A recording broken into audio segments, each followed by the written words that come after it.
Hoy empezamos el capítulo 6 de Hechos. Este capítulo es más corto, por cierto, mucho más corto. Probablemente no nos tome más de 2 o 3 semanas. Esta es la primera. Y vamos a aprender o continuar aprendiendo en ello también.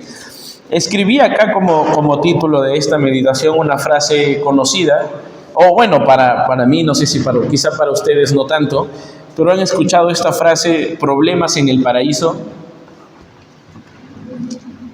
¿Sí?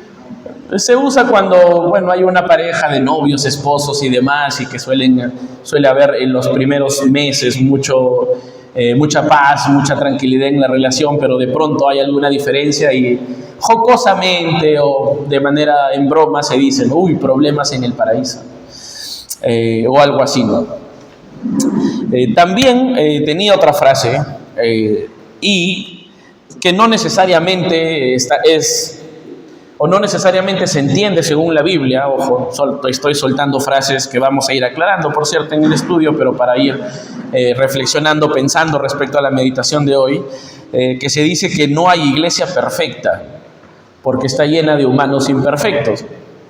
Y en realidad, ¿por qué digo que no necesariamente está acorde a la Biblia? Porque entiendo que se refiere a no hay iglesia sin problemas, porque la iglesia es perfecta por Cristo, no por los miembros, por cierto, dicho sea de paso. Pero sí, definitivamente en las iglesias también hay problemas, y yo dije, la voy a cambiar a decir, no hay iglesia sin problemas, porque está compuesta por humanos problemáticos. Y somos problemáticos en general, ¿verdad? Bueno, y sí, dicho sea de paso, cuando no hay problemas nos los inventamos a veces, ¿no? Para poder tener algo, o se dice, ¿no? Alguien decía, para poder ponerle sabor a la situación o a la vida, ¿no? Porque sin problemas pues no hay mucho sentido, así que nos creamos a veces nuestros propios problemas. ¿Por qué lo menciono? Porque en estos momentos vamos a ver uno de los primeros problemas internos de la iglesia, ¿no? Hasta aquí sí hemos visto que han tenido muchos problemas, pero con lo externo, con los fariseos, con los saduceos, con el Sanedrín, con el concilio, persiguiéndolos, intentando incluso callarlos y demás. Pero vamos a ver hoy sobre un problema interno que hubo en la iglesia, o en la primera iglesia, o en las primeras iglesias que estamos leyendo justamente en Hechos. Quisiera que antes de continuar en Hechos 6 retrocedamos un poquito a Hechos 4, 34 y 35. Probablemente sea una o no más de 2 páginas atrás. Hechos 4, 32 y 35. Porque quisiera que recordemos este especie de sistema que ellos tenían respecto a hacerse cargo de las necesidades de la iglesia o de los necesitados en la iglesia. Y dice el versículo 34, así que no había entre ellos ningún necesitado, porque todos los que poseían heredades o casas las vendían y traían el precio de lo vendido, y lo ponían a los pies de los apóstoles, y se repartía a cada uno según su necesidad. Esto nos cuenta la Biblia respecto a lo que pasaba con los necesitados en las iglesias. Dicho sea de paso, las viudas eran muy necesitadas en ese tiempo, porque no tenían en realidad familiar ni sustento, y muchas veces evidentemente no podían trabajar, ¿no? Y por lo tanto no tenían la posibilidad de poder solventarse a sí mismas, por lo que las iglesias les ayudaban. Por cierto también, o agregando a esto, el templo en Jerusalén, hablando no de los cristianos, sino del templo antiguo antes de Cristo, el sistema en todo caso de gobierno judío tenía también ayudas para las viudas. Pero vamos a ver hoy respecto a un problema interno, porque se cree, esto no lo dice la Biblia, que aquellas viudas que se hacían cristianas podían haber sido discriminadas o separadas de este programa judío de ayudar a las viudas. Por eso es que también necesitaban ser ayudadas por las iglesias cristianas en todo caso. ¿Se entiende? ¿Sí? Sí, bacán. Ok, entonces vamos a entrar justamente a esta parte ya del estudio de hoy. Vamos a volver a Hechos 6 o ir hacia Hechos 6, hoy vamos a estudiar los primeros 7 versículos. Y dividí esta parte en 3 específicamente y bien fácil: problema, solución, desenlace. Recontra fácil. Así que vamos a estudiar primero cuál fue el problema que, como les decía, empezó a nacer internamente en la primera iglesia. Y dice el versículo 1 de Hechos 6, en aquellos días, como crecía el número de los discípulos, hubo murmuración de los griegos contra los hebreos, de que las viudas de aquellos eran desatendidas en la distribución diaria. Hasta ahí nada más. El primero empieza diciendo este versículo, en aquellos días como crecía el número de los discípulos, ¿no? Y qué bendición el aumento de las personas que decidían arrepentirse para con Dios, decidían aceptar a Jesús como su Salvador y seguir a la iglesia, no ser parte de la iglesia. No crecía, dice acá, el número de los discípulos y qué bendición, pero también creciendo las personas que, como decía al principio, problemáticas o problemáticos como somos, también crecieron algunos problemas internos. Y nos muestra aquí que habían murmuraciones, ¿no? Ojo, de los griegos contra los hebreos. Y aquí vamos a aclarar un poco, habla de las viudas, de que las viudas de aquellos eran desatendidas en la distribución diaria. Ojo que las viudas, en la mayoría de casos de las que se habla aquí, que recibían ayuda, no tenían familiar alguno. Entonces probablemente los que murmuraban en realidad no necesariamente eran su familia, sino eran personas que compartían con ellos algo en particular. Acá vemos griegos contra hebreos, y se podría confundir entendiendo que estamos hablando de gentiles y judíos, y no es así. Específicamente cuando dice griegos acá, se refiere a judíos que hablaban griego. ¿Okay? Judíos que hablaban griego, llamados, que es un término o un vocablo en griego que es helenistas. ¿Por qué hablaban griego estos judíos? Porque eran de la diáspora. ¿Se acuerdan que hablamos de esto hace algunas semanas, quizá meses atrás? De que eran aquellos judíos que ya no vivían en Jerusalén y que habían sido dispersados y que por ese motivo habían nacido incluso algunos de ellos en otras ciudades y habían venido luego a Jerusalén por Pentecostés, y sucede lo que sucedió, que muchos de ellos se agregaron a la iglesia y se cree que muchos terminaron quedándose en Jerusalén. Muchos de ellos eran judíos, sí, pero hablaban griego, porque ya no habían crecido dentro de Jerusalén. Más bien, y los que menciona acá judíos, los hebreos, eran los judíos también, pero que hablaban arameo. Entonces, finalmente aquí todos eran judíos, sino que estaban los judíos helenistas, los que hablaban griego, y los judíos o hebreos que hablaban arameo. Entre estos dos grupos hubo murmuraciones y demás, ¿no? Nuevamente, todos judíos, aquí no había todavía gentiles y judíos. Recuérdese que la primera iglesia es solamente judíos, ¿no? Recién empieza con Pablo el llamado, el acercamiento hacia los gentiles. Bueno, un poco antes, pero vamos a verlo ya en algunos capítulos después, cuando el evangelio también es extendido para con los gentiles, ¿no? Pero por ahora estamos solo en los judíos, y aquí se muestra, repito, una murmuración entre aquellos que hablaban griego y aquellos que hablaban arameo. Ok. Y la murmuración era específicamente que las viudas de los griegos, que habían venido de los que hablaban griego, eran desatendidas en la distribución respecto a los hebreos, a las viudas de los que ya vivían ahí. Se pueden tejer muchas interpretaciones, muchas razones para esta disputa. Algunos dicen no, que de repente era por un tema del idioma y que no se entendían y por eso no eran atendidas, o otros dicen no, porque sí había una desgregación, una separación, porque de igual había riñas culturales respecto a los que vivían en el extranjero pero eran judíos y los que vivían ahí mismo. Por N razones, el punto aquí que nos muestra en el versículo 1 es que habían murmuraciones respecto a esta situación. Y reflexión inicial, no hablando del problema. Qué fáciles somos para ver las cosas de forma humana o de forma carnal. Era una bendición, como habíamos leído en el en el capítulo 4, versículos 34 y 35, que la iglesia daba sus bienes para ayudar a las viudas y trataban de que no haya ningún necesitado dentro de la iglesia, económicamente hablando. Pero esta situación que se veía tan hermosa, tan compartida, ¿cómo se dice? Tan de entregar lo suyo, incluso de sacrificar lo suyo por los demás, se convierta ahora en una disputa, y de ambos lados. Digamos que los hebreos sí desatendían a las viudas que hablaban griego. ¿Por qué lo hacían? Probablemente por beneficio de ellos. Y los otros, ¿por qué en lugar de murmurar no iban a hablar con ellos o no iban a hablar con los discípulos? Nuevamente por intereses personales. y que nos quede claro en eso, ¿no? El origen de los problemas en las iglesias suelen ser que terminamos buscando intereses personales y a veces hasta se disfrazan de intereses espirituales. Y no se trata aquí de lo que yo creo, de lo que yo soy, y a veces incluso usamos frases, no es que ya yo soy así, o cosas por el estilo. Nuevamente se trata de rendirnos al Señor, y lo vamos a ver en los versículos siguientes, ¿no? Pero vamos a ver que las veces que hubo diferencias, problemas dentro de la iglesia, solía ser porque terminaban poniendo sus ojos en ellos mismos, en sus deseos, en un grupo. Incluso estábamos aquí en riesgo, o probablemente ya lo había, de que existe una división en la primera iglesia: los que hablaban griego y los que hablaban arameo. ¿Por qué? Porque no eran atendidas o bien atendidas las viudas de los que hablaban griego.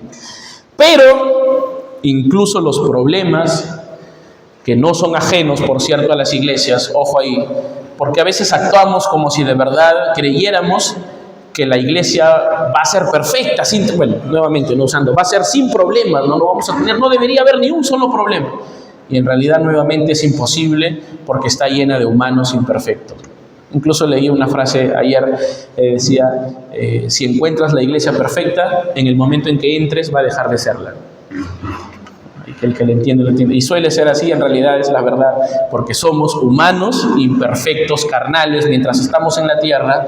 Ojalá, en algún momento, ojalá podamos aceptar todos al Señor y en algún momento poder ser transformados en Él y ser finalmente su iglesia ya juntos en el cielo. Pero mientras estemos en la tierra somos carnales, y acá se evidencia nuevamente nuestra carnalidad. Y no es ajeno, por cierto, a las iglesias en la actualidad esto que pasaba hace más de 2000 años atrás. Pero siempre tenía que ver con apartar la mirada de Jesús y ponerla en nosotros mismos. Aquí pasaba esto, pero decía, incluso los problemas, si es que ponemos la mirada en el Señor, pueden terminar siendo de bendición. Repito, incluso los problemas, si ponemos la mirada en el Señor, pueden terminar siendo de bendición, y ahí aplica lo que la Biblia nos dice: todo ayuda bien a los que aman a Dios, ¿verdad? Incluso nuestros propios errores pueden llevarnos, y con esto no estoy tratando de justificar, porque el Señor nos llama y y en algunos casos va a hacer que paguemos por nuestros pecados o errores, pero dentro de la iglesia incluso los problemas, las circunstancias como estas, pueden terminar siendo de bendición. Lo fueron para esta iglesia, y lo vamos a ver en la siguiente parte de este mensaje, que es la solución, ¿no? Y voy a pedir por favor que leamos los versículos del 2 al 4. Leo yo el 2, ustedes el 3 y yo el 4. O al revés, mejor. Ustedes lean el 2, yo el 3 y ustedes el 4. 1, 2, 3, hermanos. El versículo 2.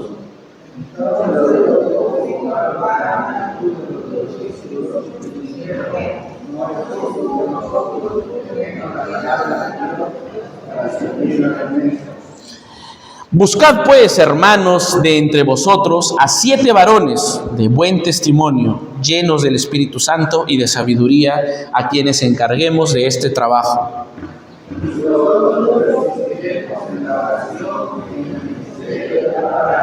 Gracias, hermanos.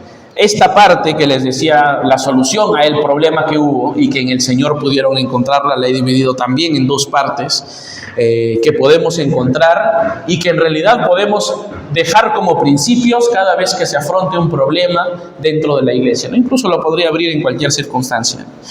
¿Qué debemos hacer, no? Primero, y vemos en el versículo 2, dice: entonces los 12, los 11 y Matías, ¿verdad?, los apóstoles, convocaron a la multitud, ¿no? Importante aquí, por cierto, porque cuando dice convocaron a la multitud, llamaron a sesión, ¿no? Como las sesiones que tenemos los primer domingo de cada mes, convocaron a la multitud. No nos muestra nos da luces del gobierno de la iglesia, ¿no? Y es el modelo que nosotros seguimos hoy para con la iglesia, ¿no? Bien dice ahí, no dice que los 12 se reunieron y decidieron todo, dice convocaron a la multitud, ¿no? Seguramente habiendo coordinado algo antes, pero dijo, ¿cómo vamos a este problema? Vamos a la multitud, ¿no? Ok, versículo 2. Y dijeron, no es justo que nosotros dejemos la palabra de Dios para servir a las mesas. Y el primer principio que quisiera que reflexionemos para cuando necesitamos solucionar problemas, su palabra es lo primero. Su palabra es lo primero. Y decían aquí los apóstoles: no es justo que nosotros dejemos la palabra de Dios para servir a las mesas. Su palabra es lo primero y le voy a sumar lo más importante en la iglesia. Lo hemos visto incluso en la escuela dominical cuando hablábamos de la iglesia. Es la palabra de Dios la que finalmente confirma el modelo escritural de una iglesia para con la gente y para con los demás. Es su palabra.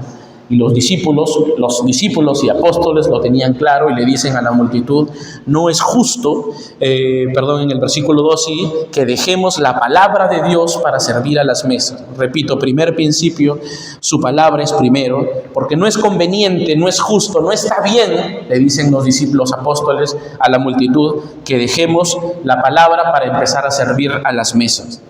Así que necesitamos entender que como iglesia, para cualquier problema, prioricemos la palabra del Señor, y el Señor nos llama a priorizar su palabra.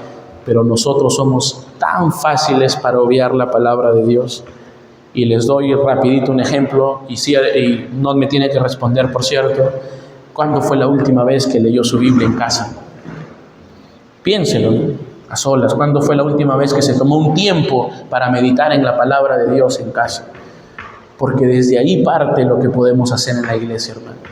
Esto que está acá, la meditación, la lectura bíblica que se trae y demás, no es suficiente para su vida espiritual, hermano. La Biblia nos llama a día negarse a sí mismo, tomar su cruz y sigue. La Biblia nos llama a escudriñar día a día la palabra de Dios. Y definitivamente, hermanos, no me lo diga a mí nuevamente, piénsenlo en el Señor, no tenemos excusa, ¿no? Somos tan fáciles para obviar la palabra de Dios y para restarle importancia a la palabra de Dios. Nuevamente lo digo, ¿no? Léala, necesitamos leerla y orar y vivir en esa palabra de Dios. Este primer principio de lo contrario, definitivamente vamos a patinar por cualquier lado. Los discípulos dejan como primer principio ante un problema, la palabra de Dios es primero. Y por cierto, ¿no? Incluso en el versículo 4 dice, bueno, hemos leído ya que busquen hermanos, dice en el versículo 3 y demás, y el versículo 4 dice: de esa forma nosotros persistiremos en la oración y en el ministerio de la palabra. Estos versículos incluso llaman y conminan a la iglesia, ante el principio de dar prioridad a su palabra, a que como iglesia siempre se busque dar facilidades en todo caso, a los que enseñan y estudian la palabra para traerla o para con la iglesia. Y no lo digo porque yo esté acá, en realidad no, es simplemente lo que enseña la Biblia y lo que estamos estudiando ahorita y lo que toca estudiar en Hechos. El mismo Pedro en este momento dice: no es justo que nosotros dejemos de estar estudiando la palabra para poder enseñarla después y que nos dediquemos a servir a las mesas, a hacer aquello, a administrar y a ver todo. Que se escojan personas que lo hagan, y dice el versículo 4, nosotros persistiremos en la oración y en el ministerio de la palabra. Esa palabra persistiremos literalmente significa permanecer asiduamente, diligentemente, perseveraremos, nos dedicaremos asiduamente a la oración y el ministerio de la palabra. Y eso es un llamado de responsabilidad también, un llamado de responsabilidad duro y grande, por cierto, para quien enseña la palabra. Dedicarse asiduamente y diligentemente a la oración y al ministerio de la palabra. Y es importante, ¿no? Es importante porque incluso, ¿no?, aquellos que cuando se enseña o cuando estamos enseñando la Biblia, a veces olvidamos que necesitamos también momentos de intimidad con el Señor, de oración. Y a veces pasa a ser más bien algo muy académico en lugar de ser algo muy espiritual. Y hay una línea muy delgada con eso, por cierto, y hay que ser muy cuidadoso con eso, pero necesitamos, y lo que dice aquí Pedro para con la multitud, es que cada uno se dedique a algo, ¿no? Que el que está estudiando la palabra se dedique a ello y que se le permita tiempo para hacerlo, y como dice acá, y no estén ellos sirviendo para las mesas, ¿no? Y no que no deba servir, por cierto, Jesús mismo lavó los pies a sus apóstoles, ¿no? Así que el espíritu de servicio siempre debe estar, y dicho sea de paso, la palabra o el predicar, el enseñar la palabra lo muestra aquí como servicio. La palabra que dice aquí, ministerio de la palabra, literalmente significa el servicio de la palabra, la dedicación de la palabra, la entrega de la palabra, el sacrificarlo uno para poder estudiar y traer la palabra. A eso habla aquí cuando dice en el versículo 4, el ministerio de la palabra. Y eso es lo que nos muestra aquí Pablo como modelo. Y ojalá que como iglesia, que como iglesias podamos entender la importancia, repito, que estamos hablando de la solución a este problema de la palabra de Dios. No podemos descuidar la palabra para atender otros problemas administrativos o problemas que necesita la iglesia, por un lado, ¿no? Pero tampoco podemos descuidar lo otro. Así que Pedro dice en el versículo 3, ¿alguien puede leer por favor el versículo 3? Buscad pues, hermanos, de entre vosotros a 7 varones de buen testimonio, llenos del Espíritu Santo y de sabiduría, a quienes encarguemos de este trabajo. Gracias, hermano. Habíamos hablado de un primer principio. Su palabra es primero y es lo más importante. Segundo principio, rendirse al Espíritu Santo. Dice acá, ¿no? Buscad pues, hermanos, de entre vosotros a 7 varones de buen testimonio, llenos del Espíritu Santo y de sabiduría, a quienes encarguemos este trabajo. El trabajo era repartir los bienes a las viudas, a las necesitadas. Y uno podría decir, oye, con que sepa matemática, ya está, ¿no? Si tiene 10, 5 para acá, 5 para allá. ¿Para qué? Llenos del Espíritu Santo, buen testimonio, sabiduría y demás. Matemática simple, ¿no? División y multiplicación y listo. Pero la Biblia nos enseña que hagamos lo que hagamos en su iglesia, sirvamos en lo que sirvamos en su iglesia, es necesario, es menester, es urgente, es vital que nos estemos rindiendo al Espíritu Santo. De lo contrario, en lugar de solucionar problemas, vamos a causar más. Por eso decía como segundo principio, rendirse al Espíritu Santo. Acá habla de ser llenos del Espíritu Santo.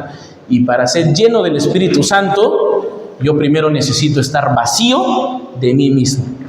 No hay otra forma.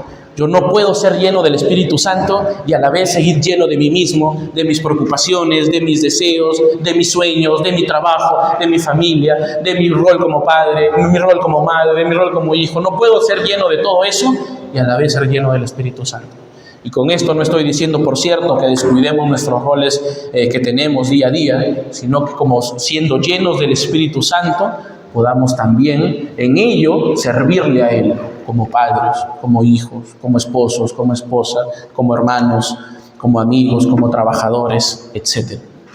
Que siendo lleno del Espíritu Santo pueda aún en eso servirle a Él. Repito, no hay otra forma de servir al Señor si no es siendo lleno del Espíritu Santo. Segundo principio. Y luego menciona aquí también el buen testimonio, pero es consecuencia de, si yo soy lleno del Espíritu Santo, definitivamente voy a tener buen testimonio. Y también menciona sabiduría, definitivamente el Espíritu Santo va a poner en mí de su sabiduría, de su fruto, como parte de sabiduría. Pero repito, no hay forma de ser lleno del Espíritu Santo, de rendirse al Espíritu Santo, si a la vez también estoy viviendo mi día a día rendido a otras cosas. Y a veces pareciera que en nuestras vidas más se viven rendidos a N cosas que al Espíritu Santo. Porque vemos nuestras vidas más como mi propio reino, como mi propia película, como mi propia serie, como mi propia historia, que como el reino, que como una vida mía rendida al reino de Dios. A Él como protagonista, a Él como su historia, esa historia eterna que Él nos llama a ser parte de como iglesia. Y nos dice, buscad pues, hermanos, entre vosotros 7 varones de buen testimonio, llenos del Espíritu Santo y de sabiduría, incluso dice. Y quería aquí recalcar con sabiduría porque coloquialmente, humanamente, socialmente, se habla de sabiduría como inteligencia. Bíblicamente la Biblia nos dice que el principio de la sabiduría es el temor a Dios, ¿verdad? Es la base para la sabiduría. ¿Y qué es la sabiduría según lo que hablamos en la Biblia? O lo que vemos, en la Biblia. La sabiduría tiene que ver con aplicar en el Señor su voluntad en las distintas situaciones del día a día. Porque no basta con saber la Biblia, no basta con entender incluso la Biblia si es que yo no la vivo. Y eso es sabiduría. Y Salomón era sabio, porque lo que podía conocer de Dios, porque lo que podía experimentar de Dios, lo que podía entender de Dios, no solamente lo entendía, no solamente lo sabía, también lo vivía, ¿no? Y tomaba decisiones en base a eso, y por eso el pueblo lo buscaba, para que él tome decisiones en base a lo que había aprendido de Dios. Eso es sabiduría. Pero muchas veces nosotros nos quedamos solo en conocimiento, solo en saber y hasta en entender. pero muchas veces no llegamos a vivir, a experimentar a nuestro Dios y a aplicar ese conocimiento que podemos obtener del Señor en nuestro día a día, ¿no? Porque, por ejemplo, ahorita digo, ¿no? Ya acabo de decir, la palabra es primero, es lo más importante, y seguro en su mente alguien dijo, amén, claro que sí, pero en nuestro día a día es lo último que leemos más redes sociales, leemos más libros, leemos más otras cosas, vemos más otras cosas que su palabra. Y también yo puedo decir en lo primero o lo segundo que decía, rendirse al Espíritu Santo en el servicio, pero a veces el servicio en su iglesia, dijimos amén, servirle al Señor es lo primero, pero a veces el servicio es lo último que dejamos. Si es que me queda energías, lo hago. Y es más, a veces ni con energías lo hacemos porque estamos tan cansados, evidentemente, en las cosas de nuestro reino, que cuando ya se trata del reino de Dios, no damos más. Y es evidente, ¿no? El Señor no nos ha creado con energías ilimitadas, nos ha creado limitados para entender que necesitamos administrar los recursos que nos ha dado, entre ellos económicos, físicos y también de energía. Pero siempre decimos amén, no pasamos a la sabiduría. Si lo entendemos, dijimos, sí, claro, la palabra es lo primero, rendirse al Espíritu Santo también, pero no lo vivimos. Y eso no es sabiduría. Sabiduría es que yo entiendo, aprendo y también vivo lo que estoy aprendiendo y lo que estoy leyendo. Pocos llegan a eso. Gran parte de lo que aprendemos queda ahí. Y muy poco lo que vivimos. Decía, si es que alguien de verdad viviera todo lo que el Señor le enseña o todo lo que el Señor busca enseñarle, definitivamente la vida de esa persona sería otra. Sería acorde a la voluntad de Dios. Muy parecido a lo que el Señor espera de esa persona. Lamentablemente no somos así. Y somos muy rápidos de distraer, muy rápidos de mirar a otro lado, como les pasó al que veíamos al principio del problema, a los helenistas y a los hebreos. Alguna situación tan especial, empezaron a verse a ellos mismos, dejaron de ser llenos del Espíritu Santo, de priorizar su palabra y empezaron quizá a exigirles a los apóstoles que vean de solucionar este problema de las mesas. Y los apóstoles responden diciendo lo que ya hemos leído y con esto vamos llegando ya al desenlace. Recuerden, hablamos de hablar de la solución, su palabra es primero, su palabra es prioridad y rendirse al Espíritu Santo. No hay forma de solucionar algo si no es en estos dos principios. Y vamos a ver qué pasó ante la propuesta de los apóstoles en los versículos 5 y 6. Dice, agradó la propuesta a toda la multitud. Esta propuesta que trajeron los apóstoles, dice, agradó a la multitud y eligieron a Esteban, varón lleno de fe y del Espíritu Santo, a Felipe, a Prócoro, a Nicanor, a Timón, a Pumba, no, a Parmenas y a Nicolás, prosélito de Antioquía, perdón. De aquí si se preguntan de dónde salió Timón, ahí están, Timón, ya saben. Pumba, si ahí lo buscan ustedes, pero aquí nos muestran estos versículos de a quienes escogieron, ¿no? 7 varones, característica especial y que podríamos profundizar mucho en ello, pero se lo dejo para que usted lo haga en casa. Estas 7 personas eran personas que hablaban griego, las 7. De hecho, sus nombres los nombres que se mencionan están en griego: Esteban, Felipe, Prócoro, Nicanor, Timón, Parmenas y Nicolás. Los 7 hablaban griego.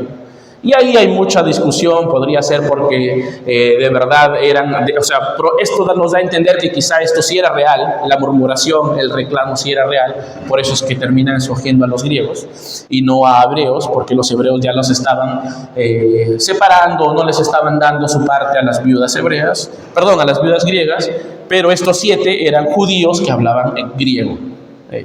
Por eso les decía un dato que si gusta lo puede averiguar más en casa y podemos tomarlo como una particularidad. Dice el versículo 6, a los cuales presentaron ante los apóstoles, quienes orando les impusieron las manos.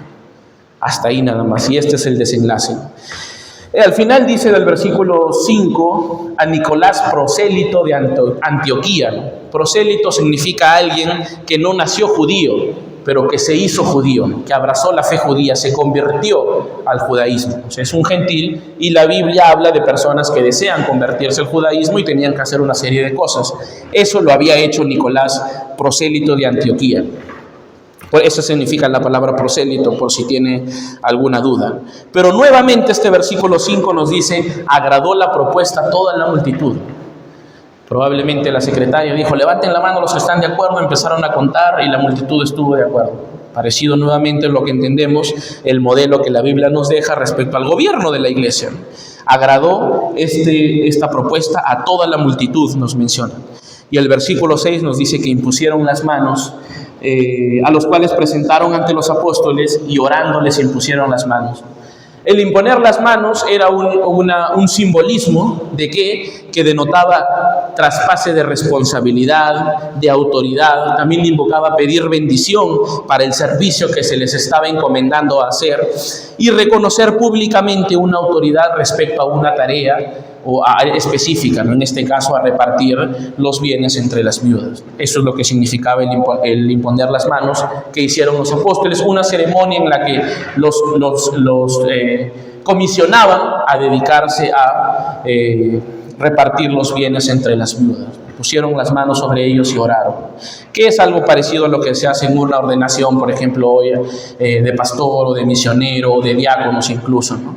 Y demás, ¿no? Pero era un acto simbólico en el que se les daba la responsabilidad a ellos de ejercer una comisión ante algo, en este caso ante la iglesia, y que era una práctica que por cierto es del Antiguo Testamento también.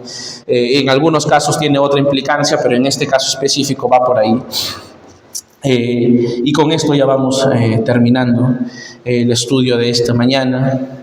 Hemos hablado ya del problema, de la solución y de cómo terminó todo, ¿no? En un ratito vamos a leer el versículo 7, pero quisiera que entendamos algo.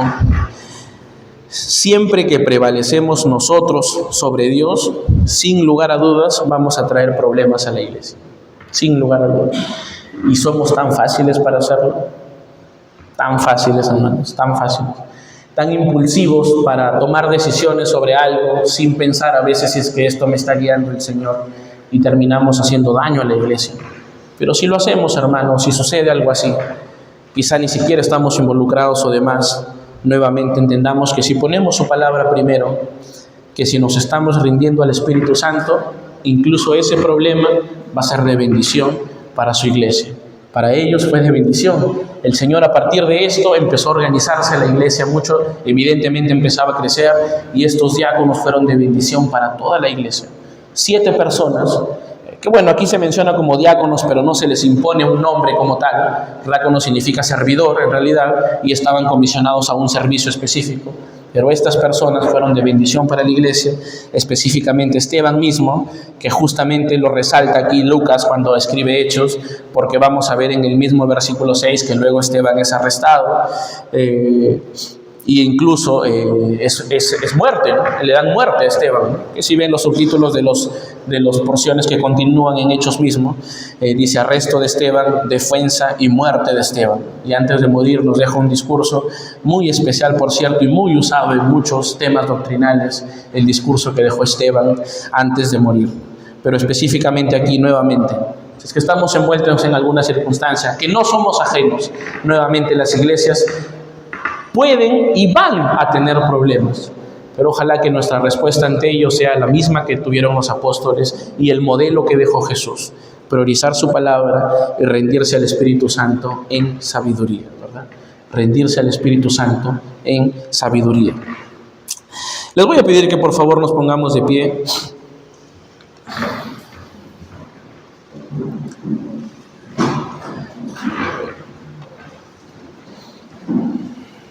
Gracias, hermanos. El Señor resalta mucho en su palabra el priorizar la enseñanza de la palabra. Como iglesia necesitamos hacerlo, no hay otra forma de ser iglesia. Y como hemos hablado de rendirnos al Espíritu Santo, esto es mirarle a Él, poner nuestra mirada en Él. Y rápidamente la movemos, pero ojalá que siempre que nos demos cuenta mirando a otro lado, volvamos a mirarle a Él.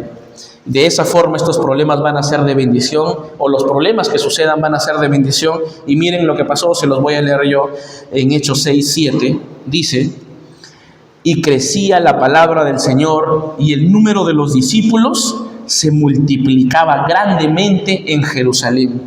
Y miren esta parte, muy especial por cierto. También muchos de los sacerdotes obedecían a la fe. ¿Se acuerdan quiénes eran los sacerdotes? Los ¿Fariseos o saduceos? Los saduceos, la mayoría de saduceos eran de la casta sacerdotal. Dice, muchos de los sacerdotes obedecían la fe. Muchos de estos que estaban persiguiendo, muchos de estos que incluso ardían de rabia, como habíamos visto la semana pasada, ante lo que predicaba Pedro, Juan y los apóstoles y discípulos. Dice acá, muchos de los sacerdotes obedecían la fe.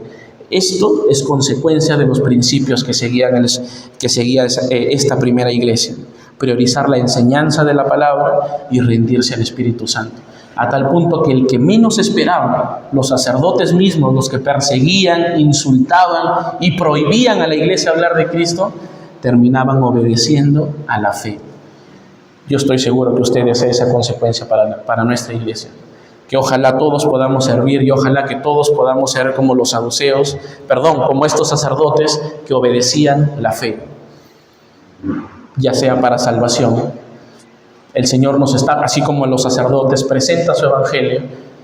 Amigo, amiga, tú necesitas aceptar a Jesús como tu Salvador, tú necesitas obedecer la fe, ya sea para bautizo. Necesitamos obedecer la fe, nuevamente, obedecer la fe, el evangelio, ese modelo que nos dejó Jesús para servicio, para testimonio de Él, ya sea para compromiso con la iglesia.